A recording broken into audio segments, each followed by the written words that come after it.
GLiNet has launched a new KVM called the Comet KVM Pro on Kickstarter, and I was sent this device to explore the features that it provides. Previously, they had launched the Comet KVM, which is a simple box that provides KVM capabilities, even including getting audio output from the machine, but this Pro version takes it to a whole next level. This device has dual Wi-Fi 6 capabilities that supports 2.4 and 5 GHz frequencies. You can just connect the device via Wi-Fi and start using the machine remotely. You don't have to hunt for a LAN cable connection to connect it every time to the network. However, you still have this gigabit Ethernet port for more stable connection if you prefer. Then you have this 2.2-inch touchscreen display. On the home screen, you can see the IP address of the device, the various ports that are connected, if they are connected to Wi-Fi or Ethernet, and it also shows you the device time. Apart from this, you can also change the brightness of the screen, set the screen lock, and set the always on display. Then you can also enable or disable Wi-Fi or switch to another Wi-Fi network directly from this screen. Overall, the display is very responsive, and even the touch points on this tiny keyboard is very deterministic. Now, another feature that I feel is very important is this HDMI output, which provides HDMI pass-through at 4K with 30 frames per second. With this port, you can connect an external monitor so that you can view the machine's output on the monitor while still accessing the machine via the KVM. I think this is a very important feature that every KVM should provide, as you don't have to choose between accessing the machine with a keyboard, mouse and monitor with the KVM still connected to it, or completely access the machine via the KVM remotely. Another great feature that this KVM has is that you can access a microphone input of the machine remotely, meaning you can talk to your computer to the remote machine and also listen to the audio output from the remote machine. So if you have a work from home use case wherein you want to access the microphone and the audio from the remote machine, then this KVM Pro provides this capability.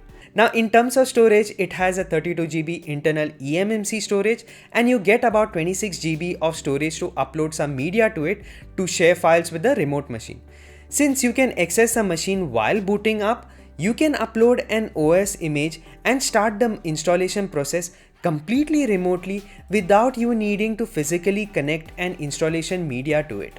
Now, this device also has this USB-A port to control two accessories. One is this fingerboard and the other one is this ATX port. If you have heard of the SwitchBot bot, then this is similar to it, except you can control this via the UI.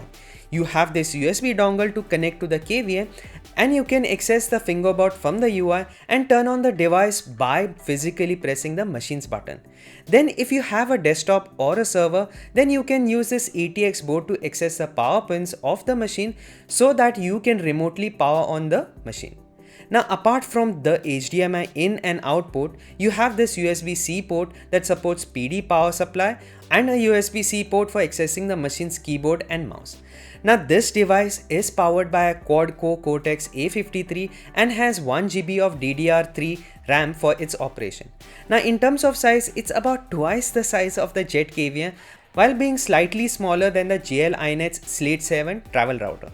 I'll be making a rack mount to mount this KVM on my 10-inch rack and share the 3D print files, so make sure to subscribe to the channel to see the video once it's out.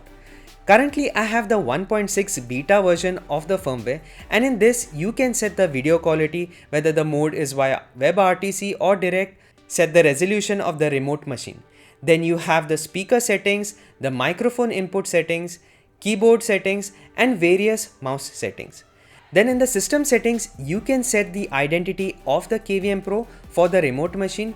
You can change the language, you can change the color of the web page to dark mode, and also the time of the device. Then in the network section, you can modify the Ethernet settings to use DHCP or specify a static IP. Then in the Wi-Fi settings, you can disable the Wi-Fi or even switch to a different Wi-Fi network. In the Toolbox section, you have a way to paste text to the remote machine, then use some common shortcuts like the Ctrl-Alt-Delete. Then you have the ability to wake the remote machine using the Wake on LAN capability that this KVM provides. Then you can also access the internals of the KVM via the terminal access to say view the processes running on the KVM. Then in the accessories section, you can access the accessories like the fingerboard that we spoke about before to send a command to it. In the virtual media section, you can mount and share files with the remote machine. In the App Center, you can bind this KVM to Tailscale to remote access the KVM via the Tailscale VPN. Apart from this, GLiNet provides a cloud service to bind your device to it and manage multiple KVMs over the internet to allow you to access the machine remotely over the internet. But if you want, you can self-host their open source lightweight KVM remote management platform and manage all your KVMs completely by yourself. This is a really good direction that GLiNet is heading towards by providing an open source solution for device management, and I would like to see more such KVM providers to provide open source device management capabilities. Overall, this KVM has rich features with Wi-Fi connectivity, the HDMI output to connect to an external monitor, access the microphone input with audio output, making it a great KVM device. Currently, this device is launched on Kickstarter by GLiNet with a price of $135 along with the fingerboard, and at $123 if you take the ATX board, with an estimated shipping date of December this year. Seeing that this device is already with me, I expect GLiNet to still keep their promise of shipping the product as soon as possible as per their plans. Now, if you want to see such videos, make sure to like and subscribe to the channel for more such videos to come. Till then, take care and I will see you in my next one.